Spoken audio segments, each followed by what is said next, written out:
How dangerous can a hospital be? The slide here depicts the image of a daring young girl bungee jumping. What might be the connection between this image and hospitals? The answer might surprise you. Statistically, it is safer to bungee jump than to visit a hospital. You find that absurd? But numbers don't lie. When faced with a medical condition, we seek attention, and that sometimes means we need hospital admission.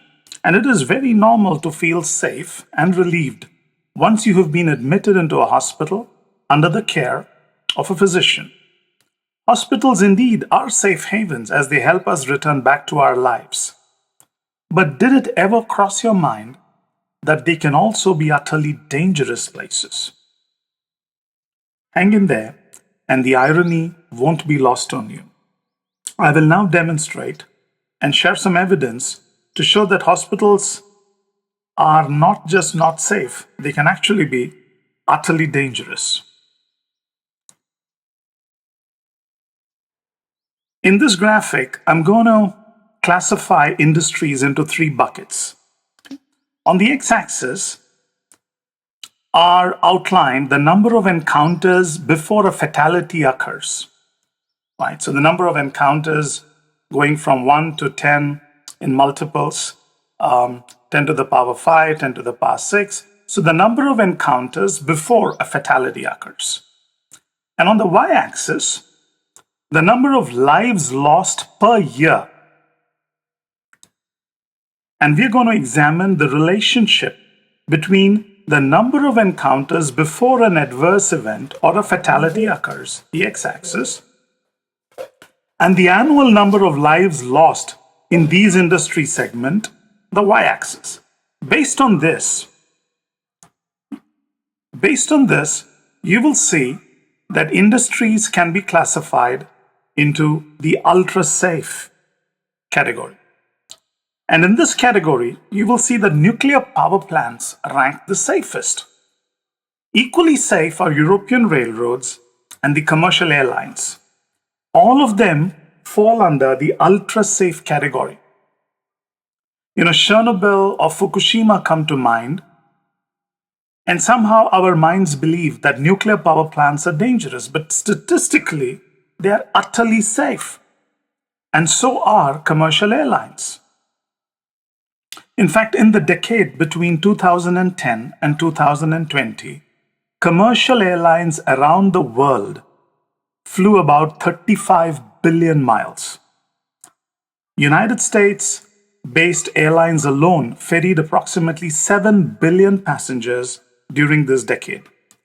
The fatality numbers boasted 0.1 deaths for every 15 billion miles flown. The safety records of nuclear power plants and European railroads are even more impressive than the one that I just stated for commercial airlines. Think about that. Imagine how wrong our perceptions could be.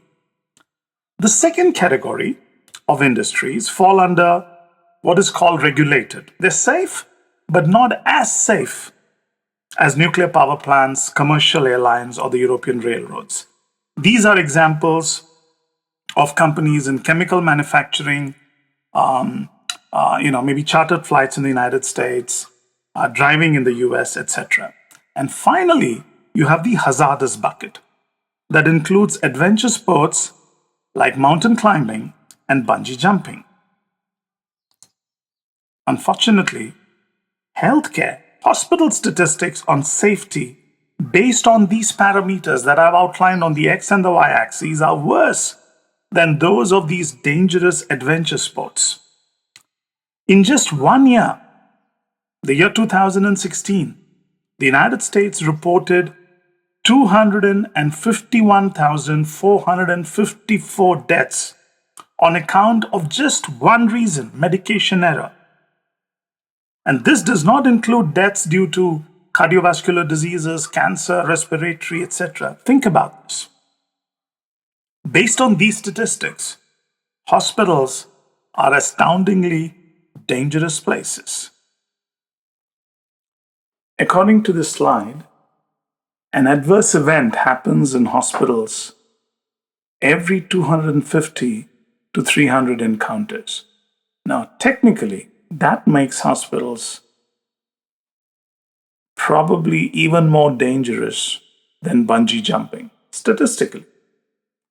Now, isn't it strange that there is so much media coverage around the risks of a nuclear power plant when indeed they have the best safety record, statistically?